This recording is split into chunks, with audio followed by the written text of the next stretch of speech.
Social media اعداد و شمار جنہیں انگریزی میں ان دنوں ڈیٹا کہا جاتا ہے کے ذریعے ذہنوں کو گمراہ کرنے والے سوالات اٹھانے میں بہت کارگر ثابت ہوتا ہے۔ تازہ ترین مثال اس کی آزاد کشمیر کے انتخابی نتائج آ جانے کے بعد نمودار ہوئے تجزیے ہیں۔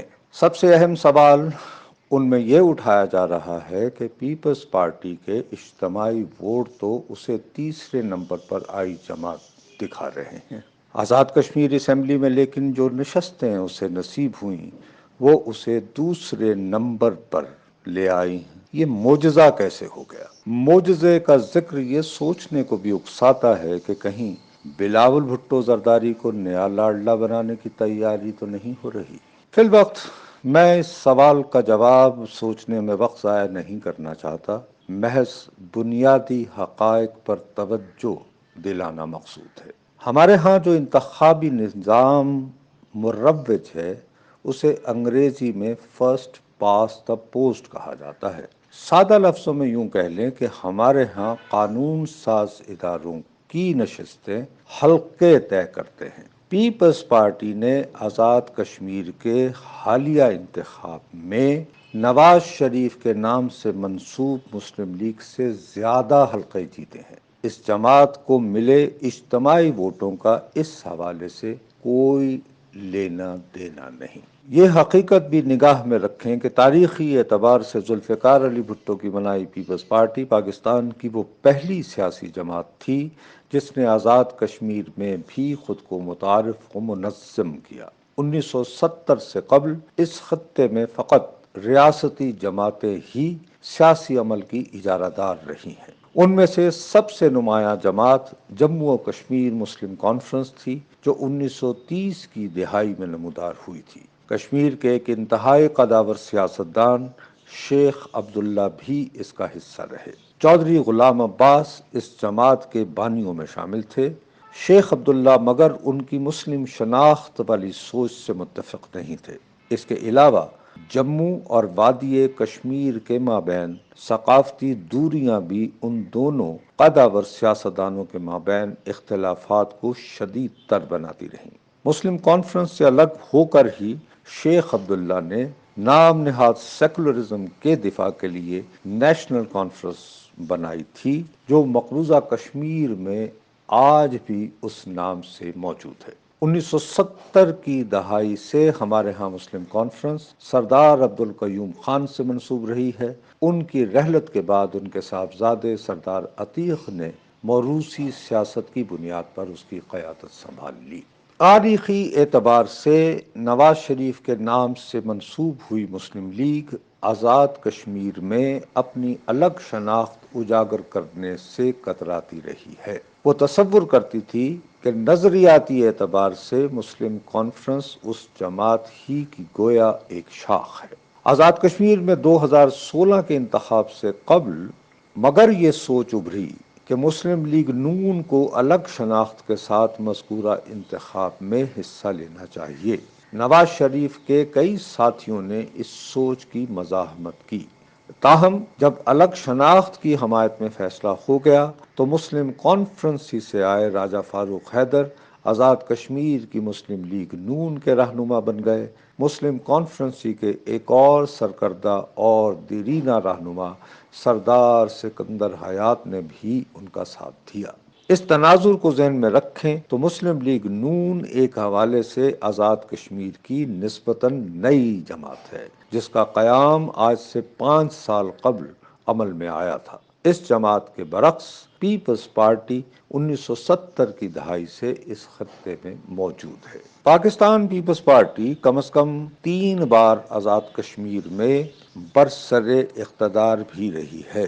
اس کے پاس دھڑے اور ڈیرے والے چودھری یاسین جیسے امیدوار بھی ہیں۔ اس کے علاوہ مظفر آباد سے پڑھی لکھی مڈل کلاس کے ایسے نمائندے بھی ہیں جو آج بھی خود کو ذوالفقار علی بھٹو کے روشن خیال اور ترقی پسند جیالے تصور کرتے ہیں۔ ان کے بزرگ جن دنوں پیپلز پارٹی میں شامل ہوئے تھے تو آزاد کشمیر کے قزامت پسند معاشرے میں انہیں دہریہ پکارا جاتا تھا۔ وہ مگر اپنی سوچ پر ڈٹے رہے اور ان کی استقامت نئی نسل کو بھی منتقل ہوئی ہے۔ اپنی تاریخی جڑوں کا سنجیدگی سے جائزہ لیتے ہوئے پاکستان پیپلز پارٹی نے کئی حلقوں میں تگڑے امیدواروں کو میدان میں اتارا۔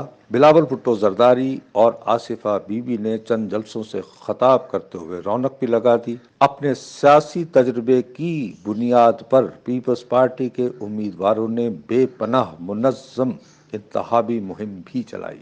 پولنگ کے روز دھاندلی یا زور زبردستی کی مزاحمت انہی کے کارکنوں کی جانب سے نظر آئی ہے۔ اس تناظر میں وہ اگر 10 سے زیادہ نشستیں جیت کر آزاد کشمیر اسمبلی میں دوسری بڑی جماعت بن گئی تو اس کی بابت طنز برے سوالات اٹھانا محض تعصب کا اظہار ہے۔